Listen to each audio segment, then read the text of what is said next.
A warning before you listen.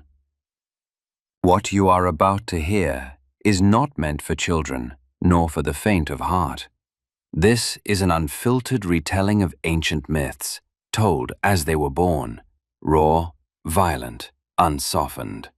Expect scenes of brutality, curses that linger, betrayals that reshape fate, and a hunger for power that shows no mercy.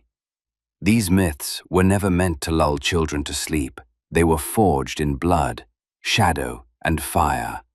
So ask yourself, are you ready to hear them as they were first told?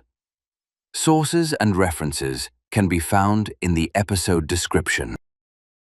In this immersive audio saga, we tell the story, The Uprising, from the cave to the edge of war. Prologue. From the shadows of the cave to the thunder in the sky, the dawn of sacred fury. In the beginning, the sky did not witness. It towered. It screamed without sound, birthed without asking the name of what emerged.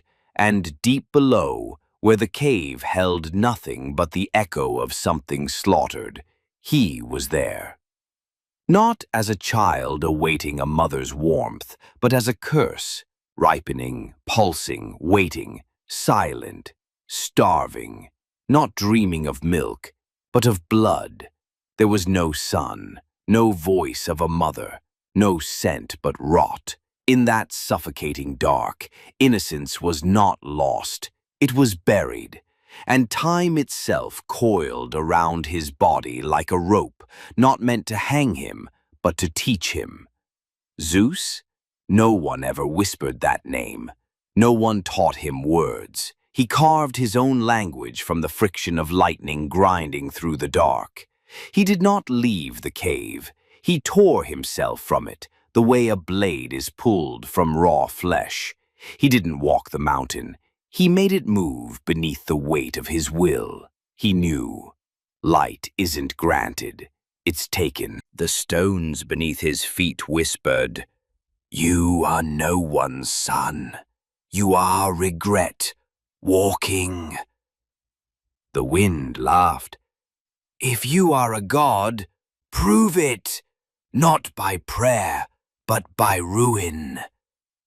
He clenched his fist and answered, "I don't ask for worship. I ask that the universe tremble when I open my eyes." And from that moment on, life was never innocent again. Every tree shivered, every mountain bowed, and every fire buried in the earth choked itself awake, longing for him. Zeus emerged, not to reign, but to avenge, not to build, but to shatter what fear had built. This is not a tale of a god's birth, but of a storm's uprising. A thunderbolt delayed too long, a being not born to be loved, but to be remembered. The hand that would rewrite all things, not with ink, but with blood. Let heaven beware, and the underworld prepare. For what comes next isn't revenge alone, but a new education in how the world should kneel. In this epic, we tell the saga of lightning when it chose not to shine, but to rule. Of a boy who never suckled, yet made mountains tremble when he walked. Of brothers spat from tyranny's throat, not to be forgiven, but to fight. From the cave's curse to the weight of a throne, from sacred vomit to the bending of creation. This is not the story of Zeus. This is the story of the moment the gods themselves chose to kneel, not to blood, but to the one who knew how to spill it. This chapter of the epic has come to an end, but remember, what you've just heard is not a record of facts, but the echo of a myth, a story born from the imagination of the ancients, etched into the long memory of humankind.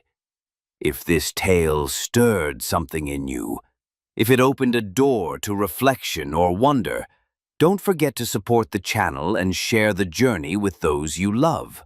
And in the comments, tell us which moment in this chapter struck you the most and why. We'll meet again in the next chapter of this audio odyssey through time. Until then, farewell.